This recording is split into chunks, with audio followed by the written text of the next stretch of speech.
Hi viewers, welcome to SS media. TDP అధినేత నారా చంద్రబాబు నాయుడును skill development కేసులో సిఐడి అధికారులు కొద్ది నెలల క్రితం అరెస్ట్ చేసిన సంగతి తెలిసిందే. దాదాపు 50 రోజులు రాజమండ్రి సెంట్రల్ జైల్లో జ్యుడిషియల్ రిమాండ్పై ఉన్న చంద్రబాబు ఆ తర్వాత బెయిల్పై విడుదలయ్యారు.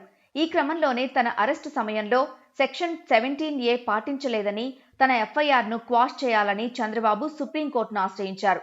ఈ క్రమంలోనే తాజాగా ఈ వ్యవహారంపై సుప్రీంకోర్టు ద్విసభ్య ధర్మాసనం కీలక తీర్పునిచ్చింది.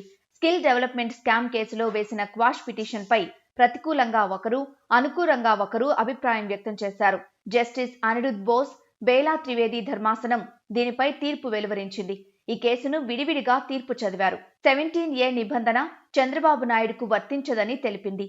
ద్విసభ్య ధర్మాసనంలో భిన్నాభిప్రాయాలు వెలువడ్డాయి. రిమాండ్ విధించే అధికారం ట్రయల్ కోర్టుకు ఉందని తెలిపారు. చంద్రబాబుకు 17A వర్తించదని త్రివేది, వర్తిస్తుందని అనిరుద్ తెలిపారు. భిన్నాభిప్రాయాలు వ్యక్తం కావడంతో చీఫ్ జస్టిస్ బెంచ్కు ఈ కేసును బదిలీ చేశారు.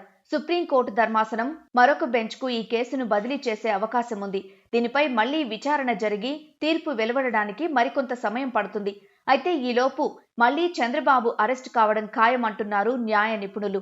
ఇప్పుడైనా గవర్నర్ అనుమతి తీసుకోవచ్చని సుప్రీం చెప్పడంలో అర్థం ఆయన్ని ఏ ఆటంకం లేకుండా విచారించుకోవచ్చని, ఒకవేళ విచారణ జరిగి నేరం రుజువైతే మాత్రం యావజ్జీవ కారాగార శిక్ష పడుతుందని చెప్తున్నారు లాయర్లు. ఆయన మీద ఉన్న 409, 120B కేసులు కూడా ఇలాగే కొనసాగుతాయని కోర్టు చెప్పింది. దీంతో ఎప్పుడు ఏమవుతుందో అని టీడీపీ శ్రేణులు కంగారు పడుతున్నాయి. ఎలక్షన్ టైం కదా అని జగన్ ఊరుకుంటాడా లేక విచారణ జరిపిస్తాడా అనేది చూడాలి.